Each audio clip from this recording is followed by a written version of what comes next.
Marvel once let the Punisher become a flaming space demon cowboy, kidnap Thanos as a baby, and try to raise him as his own son. That sentence should not make sense. And yet, it's canon.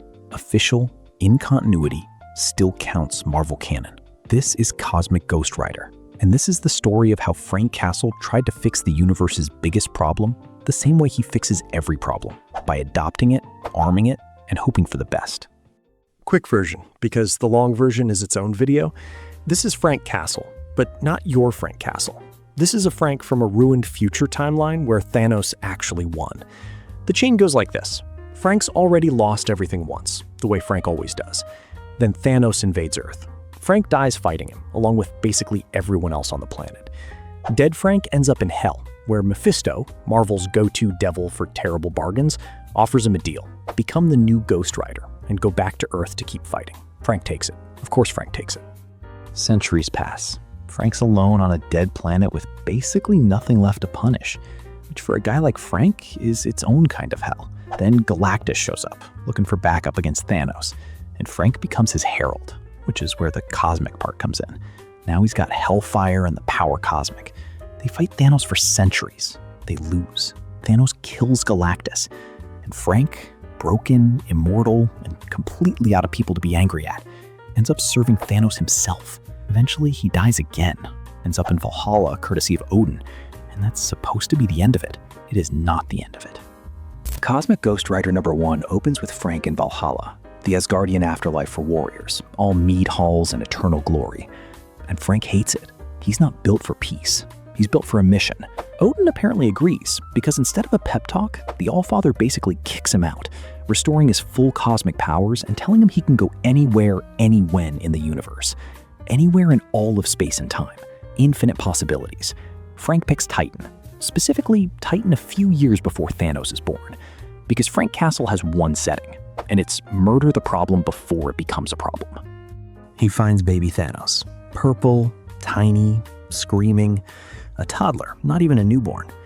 And Frank, spirit of vengeance, herald of Galactus, general nightmare on wheels, raises his hand to use the penance stare, the move that shows a target every terrible thing they've ever done, and usually kills them with the guilt. And it doesn't work, because baby Thanos hasn't done anything yet. There's nothing to punish. He's just a kid. Frank can't do it. He genuinely cannot bring himself to kill an innocent child, future genocidal warlord or not. So he does the only thing that makes sense to a man with his specific brain damage. He kidnaps the baby, straps him onto his Hellfire motorcycle, and decides he's going to raise Thanos himself, personally, hands-on. Prevent the whole conquering half the universe thing through the power of positive parenting. This is somehow both the dumbest and most emotionally coherent decision Frank Castle has ever made. He couldn't save his own daughter. Maybe he can save this one.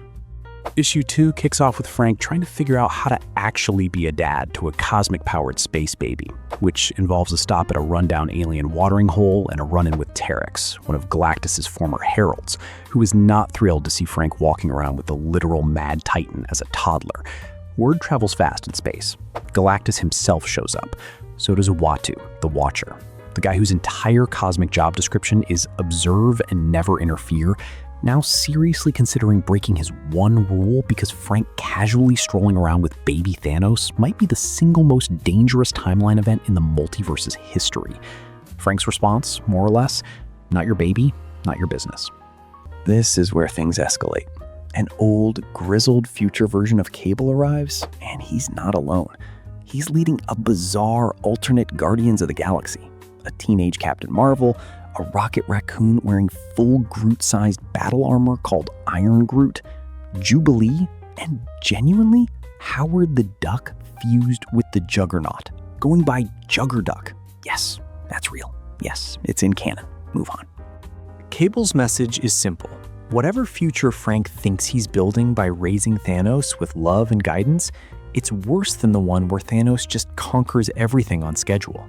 He's traveled back specifically to stop this from happening, to kill baby Thanos before Frank can finish the job of raising him.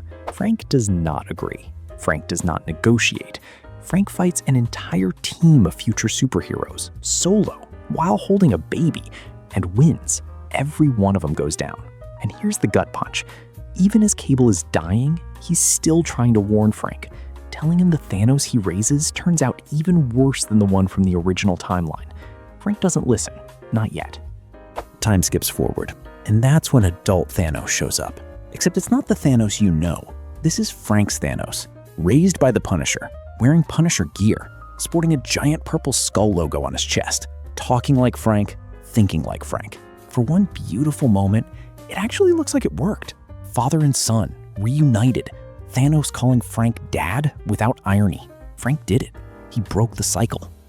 Then Thanos shows him what he actually built with everything Frank taught him. An entire world called Liberty and Penance, a totalitarian dystopia where Thanos rules as judge, jury, and executioner over every living being, punishing anyone he deems guilty, forever. He didn't become a mass murderer. He became something almost worse, a god king who thinks total control is justice. He just took the Punisher as a job title and ran it planet-wide. Frank raised a warlord with a badge. Nature found a loophole.